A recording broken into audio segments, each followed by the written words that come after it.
In the world of drug cartels, two names stand out: Pablo Escobar and Joaquin El Chapo Guzman. Both infamous for their vast empires and ruthless tactics, they left an indelible mark on the global narcotics trade.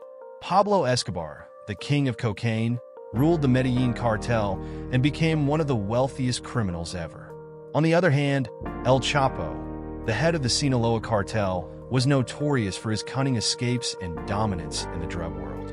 Join us as we delve into the lives of these two powerful figures and determine who truly reigns supreme. Pablo Escobar, the infamous Colombian drug lord, and Joaquin El Chapo Guzman, the notorious Mexican cartel leader, are two of the most well-known figures in the world of drug trafficking. Their stories are marked by immense wealth, violence, and the global impact of their illicit operations. Both men built vast criminal empires that dominated the drug trade in their respective regions and beyond, with Escobar leading the Medellin cartel and El Chapo heading the Sinaloa cartel. Each has a legacy that has been romanticized and vilified in equal measure, but their operations and influence differ in significant ways. Pablo Escobar's rise to power began in the 1970s in Medellin, Colombia. By the 1980s, he controlled a vast portion of the cocaine trade into the United States, making him one of the richest men in the world. Escobar's Medellin cartel was responsible for an estimated 80% of the cocaine smuggled into the United States.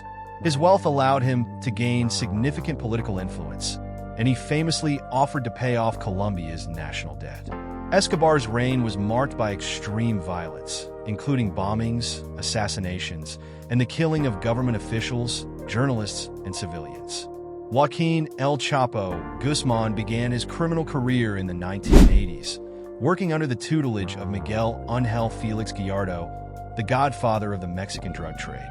After the arrest of Gallardo, El Chapo took control of the Sinaloa cartel. Under his leadership, the cartel became the most powerful drug trafficking organization in the world.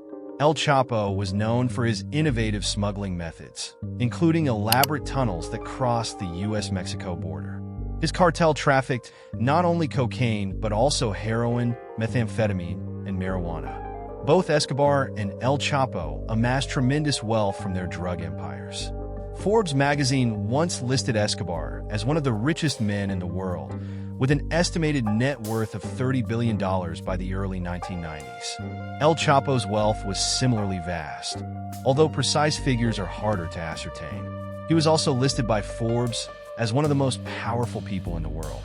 The influence of both men extended beyond the drug trade. They had significant power over the regions they controlled, often acting as de facto rulers.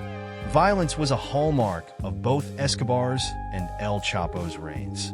Escobar's Medellin cartel was known for its brutal tactics, including the assassination of politicians, police officers, and journalists. He was responsible for the bombing of Avianca Flight 203, which killed over 100 people, and the bombing of the DS building, which resulted in dozens of deaths. El Chapo's Sinaloa cartel was equally ruthless. The cartel was involved in numerous massacres, decapitations, and the use of extreme violence to maintain control over its territories and operations. Both drug lords wielded significant political influence. Escobar's strategy included a mix of bribes and intimidation, often referred to as plata o plomo, silver or lead, offering officials a choice between taking a bribe or facing death. His influence was so pervasive that he was elected as an alternate member of Colombia's Congress in 1982. El Chapo's Sinaloa cartel similarly used bribery and corruption to maintain its power, infiltrating various levels of the Mexican government, law enforcement, and even the military. Escobar's downfall began with his surrender to Colombian authorities in 1991, after negotiating a deal that allowed him to build his own prison, La Catedral. However, his continued criminal activities from within the prison led to his escape in 1992 and a subsequent manhunt. He was killed by Colombian police in 1993. El Chapo was first arrested in 1993, but escaped from a maximum security prison in 2001, allegedly by bribing prison officials. He was recaptured in 2014, escaped again in 2015 through a tunnel, and was finally recaptured in 2016. In 2019, he was extradited to the United States, where he was convicted and sentenced to life in prison. The legacies of Escobar and El Chapo are complex. Both are remembered for their brutal reigns and the destruction they wrought, but they are also romanticized in popular culture. Escobar has been the subject of numerous books, films, and television series, most notably Narcos on Netflix. El Chapo's life has similarly been dramatized in various media, including the series El Chapo. Their stories are often portrayed as cautionary tales of power and corruption. Determining who was the bigger drug dealer between Pablo Escobar and El Chapo depends on various factors, including the scale of their operations, their wealth, and their influence. Escobar's Medellin cartel once controlled the majority of the cocaine market, making him a pioneer in the international drug trade.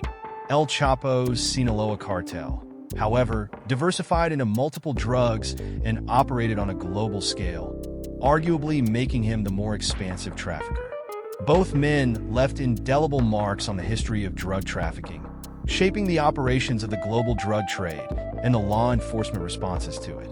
Pablo Escobar is widely regarded as the bigger drug dealer compared to Joaquin El Chapo Guzman. Escobar, the founder of the Medellin cartel, dominated the global cocaine market in the 1980s and early 1990s, controlling an estimated 80% of the world's supply. His cartel's operations spanned across multiple continents, and his personal wealth was estimated in the billions, making him one of the richest men of his time. Escobar's influence extended beyond the drug trade, as he wielded significant power over Colombian politics and society, often through violence and corruption. In contrast, El Chapo, while highly influential as the leader of the Sinaloa cartel, operated primarily in the latter part of the 20th century and early 21st century, focusing on a diversified drug trade that included cocaine, heroin, and methamphetamine. Although El Chapo's cartel was powerful and extensive, Escobar's sheer scale of operations, wealth, and global impact make him the bigger drug dealer in historical context. Thanks for joining us on this deep dive into the lives of Pablo Escobar and El Chapo. Both left behind legacies of immense power and controversy, shaping the world of organized crime in unforgettable ways. If you enjoyed this comparison, don't forget to like, share, and subscribe for more fascinating content. Let us know in the comments who you think was the bigger drug dealer and why. Stay tuned for more intriguing stories. And until next time, take care.